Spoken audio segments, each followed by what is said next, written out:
Good morning, everyone. Thank you for coming. It's a really important topic we're going to address today, but we are a somewhat, big family here, the world of people interested in working with refugees. So interrupt me if you've got any questions or want me to clarify anything. But what I'm going to do today is talk a little bit about how we can support the mental health of refugee children, thinking about their risk and protective factors and what we know about what best supports their mental health needs. And I'll start with a picture that a young refugee drew for me a few years ago now. So this was a young unaccompanied minor who'd arrived in the UK. Can you all hear me okay? Yeah. Just okay. A little bit louder. So he's a young unaccompanied minor who came to the UK from Afghanistan, and he was asked to draw his life so far. So in line with the Farsi script, his life begins on this side of the board in Afghanistan. And these are the graves of his parents. He then made quite a treacherous journey around the ages of 13, 14, across the mountains of Afghanistan into Iran, where his companion was shot in the mountains. And he spent 2 years in Iran, finding a way to get out. Now, I'm Iranian. Although I've never been to Iran, you always think it must be an okay country, but clearly not if you're an Afghan unaccompanied minor with nothing and no rights. He then made the long journey to Europe. He actually went by boat across the Mediterranean in a boat that sunk. And he was one of the few lucky survivors. And he arrives in England, and this is his depiction of his current life.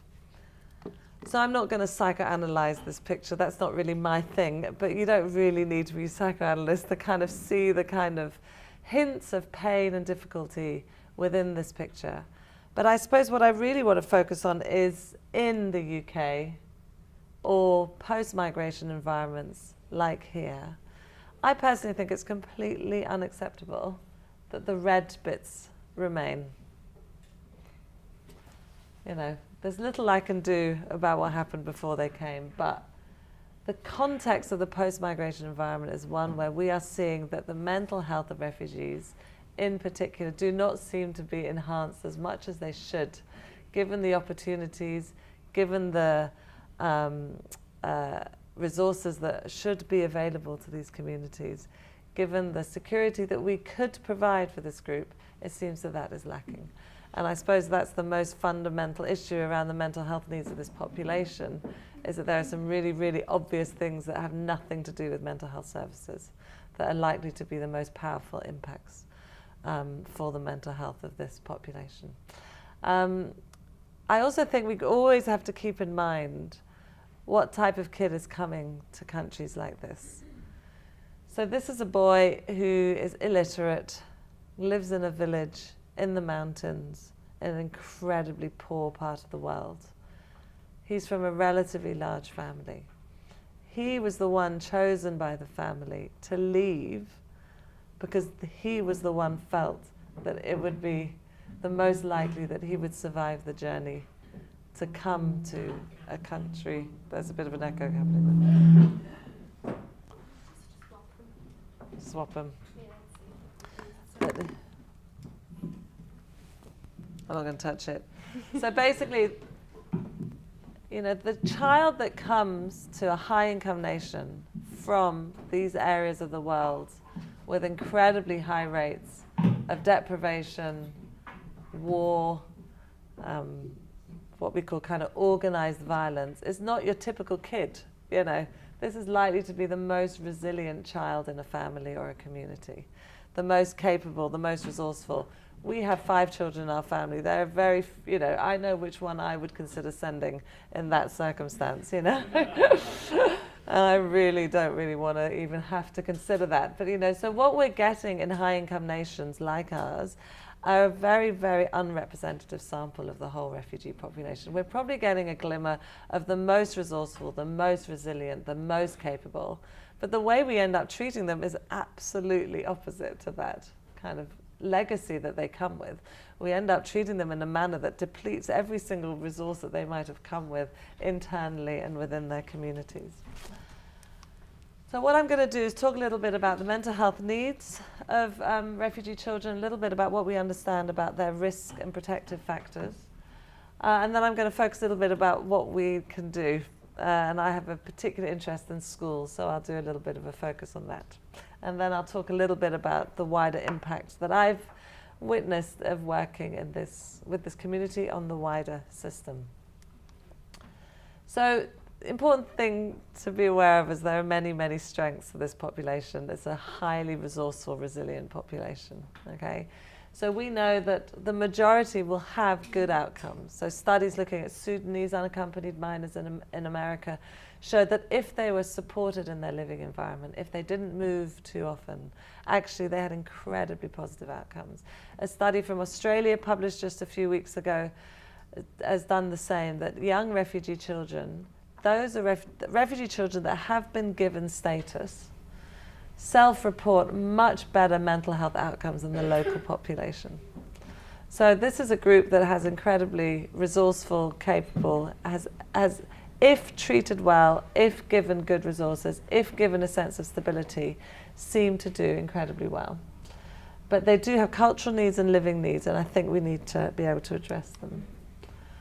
So thinking about the mental health needs, although they're a highly resilient population and many have good outcomes, we also know that more of this population experience mental health difficulties than the general population. And I suppose we need to think about mental health risk in a number of ways. We need to think about what happened to them before they came, during their journey, and after arrival. And also, really to think beyond just the individual factors, so the family, the community, and the society, and how all of these factors interplay. And I suppose if you really just want to take one message away from today and just switch off for the rest of the morning, it's that this is one system. Okay, you cannot take one component of a refugee outside of the system in which they're living, outside of the family or the living environment they're in, outside of the community in which they are transplanted into, outside of the school and how the school and peers respond, how the community responds to these people living in their midst, as well as the whole societal way that, these groups are treated. In Britain, we have quite an impressive detention system, immigration detention system. Like what kind of message are we giving about welcoming as a nation? So what we know is that with a mental health perspective, the number of traumatic events a person has been exposed to highly correlates with their mental health risk later. So the more traumatic events, the more likely you are. It's a cumulative risk factor. It's the most strongly established fact in the refugee mental health literature. It's a bit obvious as well, but anyway, there's no doubt about it. If you've exposed to lots of trauma, you're at higher risk. But what's really coming out in the kind of more studies now is actually just starting to look away from the individual refugee into the post-migration environment. And what we're finding is the negative impact of that environment. So I've made you a nice storm cloud there. It says post-migration environment with a storm cloud. And our task is to make that cloud into a sun. It took me a long time to make that slide, so I just want to make the most of it. Okay, so what are the common clinical presentations? So anxiety and depression are, as with all mental health problems, the most prevalent. Alongside that is a whole array of sleep difficulties associated with that, and also with the sequelae of trauma. We get a lot of kind of the somatic presentations of headaches, abdominal pain. A lot of that is culturally appropriate in a lot of cultures that these populations come from. You get the whole range of trauma reactions, PTSD being one of those, and the whole range of grief reactions. And then, I suppose, working with children, we get a lot of these protection or safeguarding concerns. So a lot of worries about threats of harm to themselves. So on unaccompanied minors, as they reach in Britain at 17.5 onwards, there's a threat of deportation. A lot of kind of threats of self-harm, worries of self-harm, a lot of acts of self-harm, but also a lot of threats of harm to self as well and to others. But I suppose we also need to be aware many of the increased risk of refugee children in families that have experienced multiple cycles of violence and all of the kind of negative social consequences of forced displacement, that there is evidence also of increased aggression within households as well. So these are an at-risk population. And then there are these issues that are specific to refugee children as well. So all of the problems associated with vulnerable populations, so marginalised populations, and there are going to be, anyone interested in mental illness and mental health problems really is working with marginalised populations a lot of the time. But then there's that whole kind of forced migration component, experiences of persecution, all the trauma associated with it, and with the unaccompanied, the loss of a primary caregiver. Now, I don't know the unaccompanied problem in Ireland. Do you have a large unaccompanied minor population, do you know? Or? We have unaccompanied minors. You do? Like not a large part. Not a large, okay. It's growing. Okay. I think we need to think from the perspective of children. They're experiencing often prolonged insecurity at quite a crucial stage in their development. So it might be kind of 5 years. For me, 5 years is a long time, but it's, relative to the life I've led, it's not that long. But if it's 5 years from the ages of 2 to 7, that's a massive component of your development. And many diverse needs for support. So like I said, prevalence of mental health problems is higher than in host populations. So in settled refugee populations, we think there are high levels of anxiety, depression, and PTSD. And it really just depends on what population you're looking at. Every refugee is different. They come from a different country, a different kind of experience, a different type of war or mass conflict taking place. And so it's very difficult to say, this percentage have it. So, the big meta-analysis we've done have shown around kind of 15% with PTSD, but the data coming out of the Syrian refugees is showing that number, for example, is much, much higher. So I think your estimates of prevalence is always going to be dependent on the population you're looking at. But just to be aware that with PTSD, there's a lot of comorbid depression and anxiety. So these are not kind of disorders that come in isolation. There's just kind of general high risk. And the problems, I think, can be long-term if not properly addressed.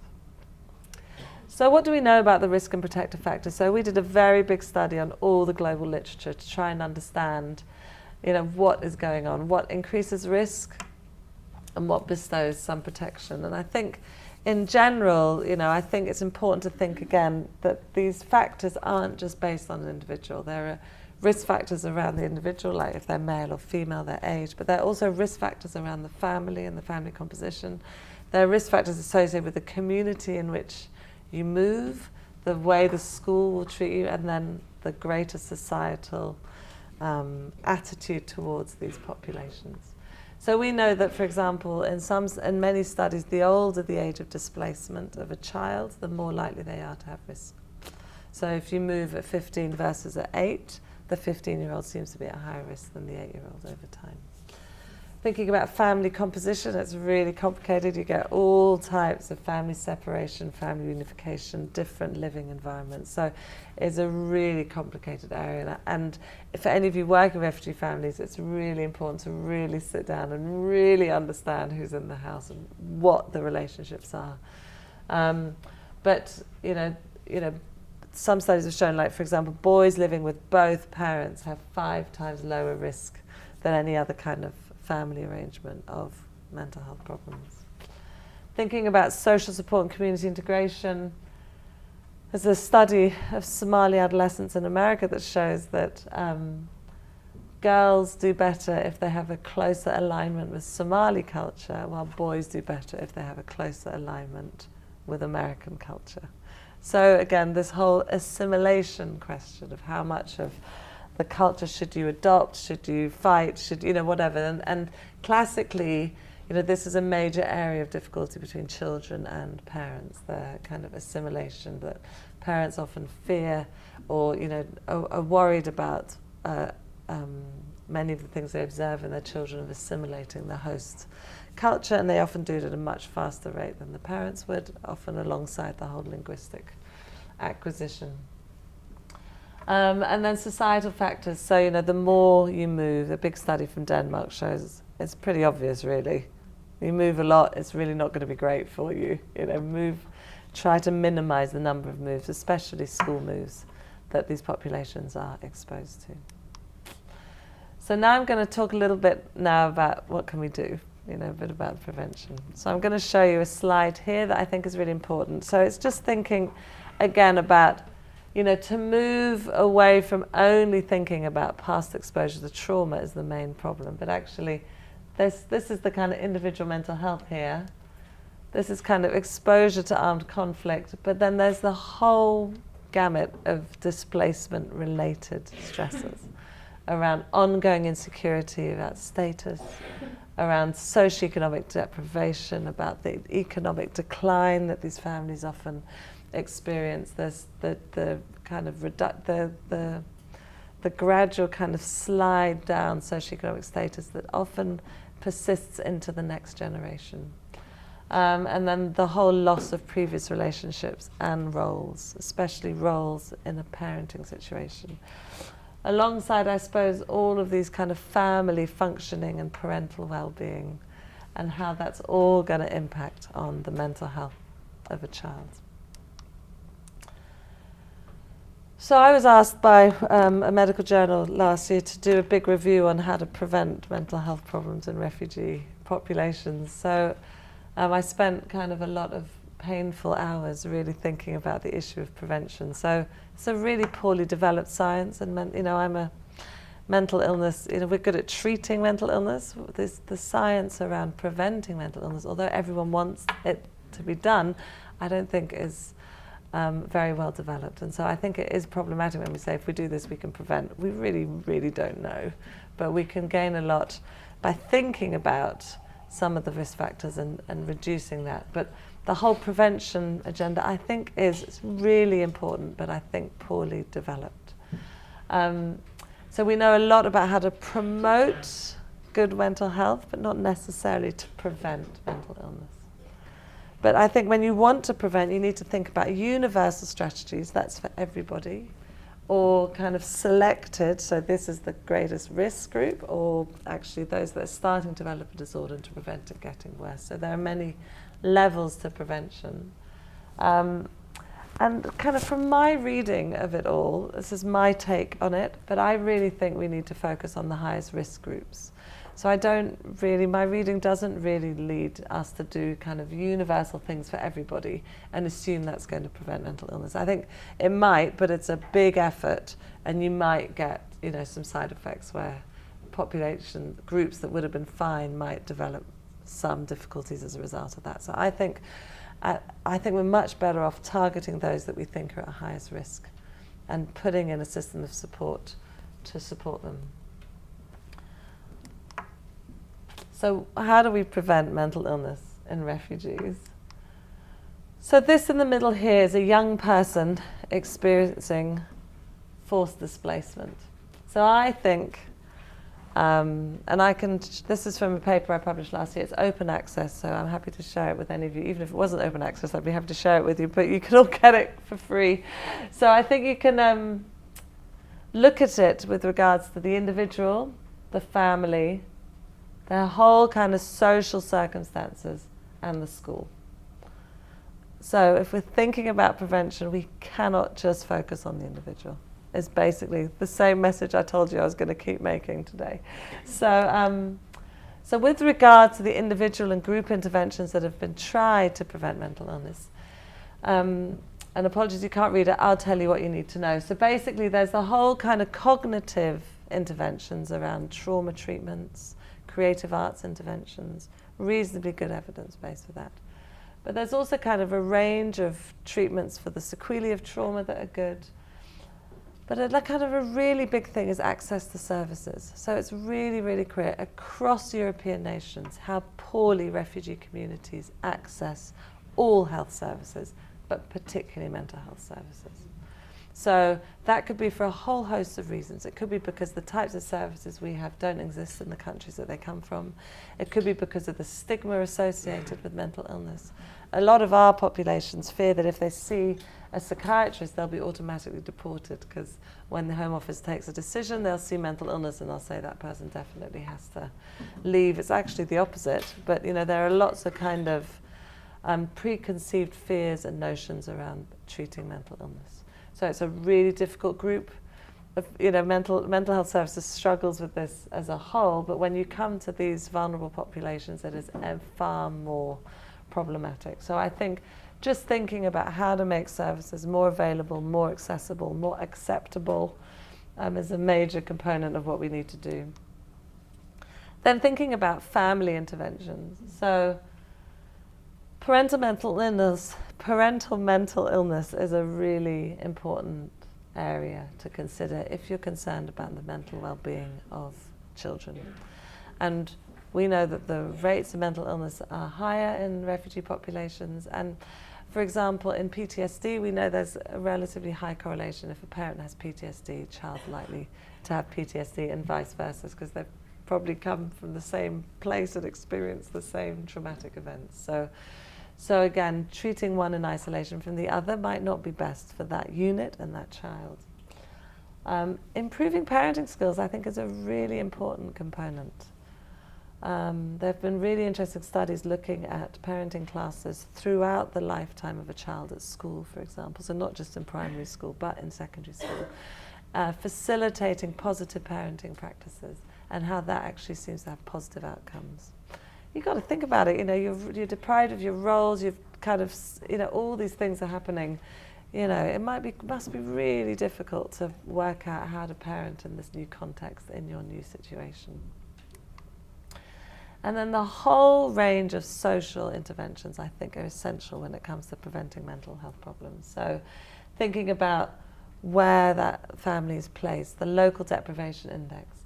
Language proficiency is such an important component of settlement and assimilation and being able to just navigate what you're doing. We have a project in Oxford where medical students accompany refugee families on their health journey, and it's just about the language. Patient doesn't understand what's being told to them about their pain. They go to physio, they don't understand any component of the physiotherapy. There's just so much linguistically that is challenging. And I think just, how important it is to be able to work and contribute to the socioeconomic capital of the society in which you live. That actually we deprive these families very early of meaningful employment. And for all of us, employment is important. It gives us, a lot of important things we need, really, to just survive. And so that kind of privilege is often deprived these groups. And then schools, so that's my area, what are schools doing to prepare for these populations before they arrive? We know that bullying is incredibly common for this group and is a highly toxic risk factor for mental health problems. You've got to minimize school moves, but fostering a sense of belonging for the young person and their family with the school is probably going to be a really important component of positive mental health. And really to get away from any potential welcoming message that you see like that. So I just mentioned family interventions, but thinking a little bit more about kind of parenting and the cluster of adversities that affect these families, cascading across generations. The disruption in the family role, mental illness, and then, as I mentioned before, just the increasing aggression that can be expressed within the family unit, and how actually finding ways to support these families is crucial. And then, just thinking about the whole, I think if we find a child in a school, in a clinic, in whatever circumstance, that our responsibility has to be to that bigger unit and not to the child alone. And I suppose we know that there are better outcomes if families engage with local structures.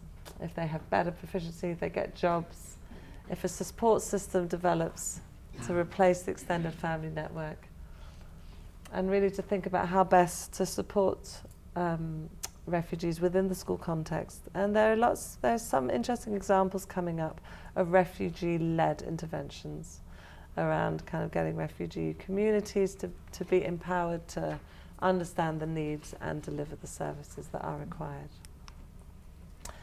So why work in schools? Well, because often for many, it's, all children, Most children attend schools. It's a natural focus for many families, so it might be difficult to engage with other structures in the community, but many families, at the school gate, that's kind of the first kind of opportunity to integrate with other members of the community. It's a relatively safe environment, and also you've got teachers you can work with who are spending a lot of time with these children and get to know them quite well. And I suppose schools can play an important role to facilitate and ease access to other services like mental health services, social care and community organisations. But they're also peers. And any kid, most kids, all they want to do is make friends, basically.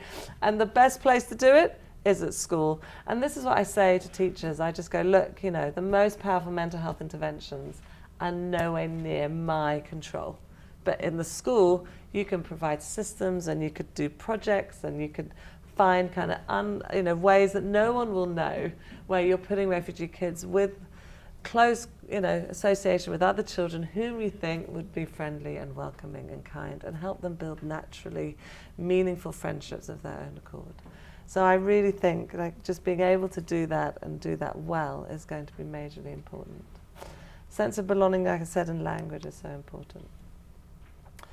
So this is what we know about factors for school success: kind of having a bit of ambition, parental involvement in education, family cohesion, accurate assessment, educational needs and grade placement. This really is a problematic and difficult area for newly arriving children who've had disrupted educational trajectories, who have poor language proficiency. How do you assess whether they've got additional educational needs? And that group really become incredibly difficult to help and manage. And so I've got no solutions there, except it needs a lot of time, it needs a lot of thought, and it's not easy. But and we have thousands of examples of bad practice, but it's really trying to find ways to do this well. Teachers understanding linguistic and cultural heritage is really important. Supportive peer relationships and a culturally appropriate school transition. It must be petrifying to transition when you're coming from, it's petrifying enough when you're from a normal kind of, you've been raised and gone through the whole primary education system and then you move. But imagine if you've had multiple moves. So I'm just going to read this account. Sorry if you can't read it, but this is what a young person told me when we said, what should we do to help young people settle better? He said, I don't know, try and find a way to make them feel welcome, because there's not so many people that makes them feel like they're welcome. Jamie was our main source in the way that he was the first person that made us feel welcome in school. He's a student, but he was the best one ever. If you didn't have Jamie, we wouldn't be here. Nobody would know us. People liked Jamie, and he was a pole that makes the school stand up. So I'm like, what did he do? Like, who is this person? He's like, he helped me. He didn't care who thought about what. He lost friends over helping us because they were thinking, oh, you spend more time with them than us. He would be with us. Whenever we needed the help, he was there. Even we needed money, we would ask Jamie. I'd say, Jamie, we need money to go there. Okay, here you go. He would give it. All right, obviously we borrowed the money, but he would do it. So this is just a young refugee voice really saying, actually, it's really important that other kids just befriend us. And in a study I did where I interviewed 60 refugee kids, asking them about their mental health issues and what had helped them. I had sort of hypothesized at the outset that getting their refugee status would have been the most important moment for them. Not one of them said that. It was really interesting for me. The only things they said about what really helped them or what made a difference was the day that, a local kid made a friend with them, or the day they stood up in assembly and made everyone laugh and then felt accepted by the school system. So although we think, these structures are important, and they really are important to get them kind of stable, a kid just wants to be a kid. And that's not rocket science. We've all been there. You just want to kind of have normal friends at school that you have a laugh with. I still am like that now. Okay, so what do we know about mental health interventions? So we did a big review of different types of mental health interventions. I won't go through it, basically to say that basically everything has been tried with refugee populations, from talking about the past to talking about the future, from working together, from working in the arts, from working verbally. The evidence base lies in the verbal trauma treatments, but that's only because I think they've been the best studied. But, you know, so from this slide, all I want you to take away from it is everything has been tried, but very little bit has been well evaluated. So if you're going to work with refugee populations, if you're going to innovate, if you're going to do an incredibly good service, if you're going to try new things, please find a way to evaluate it in any way, shape or form, just to kind of enhance our global understanding of what's best to do with these populations. So I'll tell you a bit about what we did in Oxford. We started, you know, in mental health services, the refugee kids were never really presenting to the hospital service. So we're like, you know, so we set up a school-based mental health service where we would have a weekly meeting with the teachers that would know the refugee kids best. Depending on the school, that could be the EA, the, you know, English as a second language providers, or the special education needs coordinators, or the pastoral heads of the schools. We'd meet weekly to discuss children of concern. Now, our goal was not to see a kid if we didn't need to. Last thing a kid needs is to see us when they don't need to see us. But what can we do to understand the environment and make sure all the systems are there to explain what the children are presenting with and what their needs might be, and to try and address them in that situation if you can. But if we felt that we needed to see a refugee kid directly, we would then ask the school to approach the family or the child, tell them about our service. Our service was in the school. Ask the teacher to accompany them to the first appointment, either for the first 2 minutes or the first 10 minutes or the whole first session, whatever felt appropriate for that family. So basically doing everything we could to overcome the barriers of seeing mental health services. And then depending on what was needed, we'd meet with the kid, we'd meet with the family, or we had a group for the unaccompanied minors, which had a lot of food. We felt we needed to physically feed them as well as emotionally support them. And on interviews with these kids, I asked, you know, what was worse for you? What happened to you before you came to the UK or after you came to the UK? And it was about 50-50 split with what's the most traumatic component of what's happened to them so far in their lives. And where did they want to be seen by mental health services? The vast majority preferred to be seen at school, 71% of them. And the reasons they gave were around it being convenient, finding the therapist easily, you could get back to your other lessons on time, but predominantly because school felt safe for them. And if you're wanting young people to talk about the most difficult things that have happened to them, to expect them to go to a strange place, to a bunch of strange people, and then talk about those kind of memories, is probably quite a high barrier for most people to try and overcome, but especially for these kids. So this is what one young kid said. It's good to have it in school. If I come to hospital, it is scary. I don't know if I would go if it was in a hospital. No one likes hospital, except you and me, because we spend our lives working in them. The reason that kids didn't want to be seen at school, for those that didn't like school, is because they're for privacy concerns mainly. So that was important for the group that didn't want to. I'm going to skip through this, which is just a toolbox that I created, just to talk a little bit at the end about the impact on the wider system. So with our school service with the refugee kids, you know, we'd meet every week with these schools. We got to know them well, and we'd have our meeting about the refugee kids, and then the meetings would end, and then the teachers would go, right, thank you, that was really helpful. Can we now talk to you about these 10 other kids that aren't refugees, but we have a lot of problems and concerns about? And so what we learned from that was actually, from a school perspective, the needs, they have children that they're worried about that are vulnerable and concerning. And so on the back of that, we approached our local healthcare provider and our commissioners and set up a new service for our all secondary schools in Oxfordshire, so 32 of them, where now we get a mental health worker going into every school for half a day a week.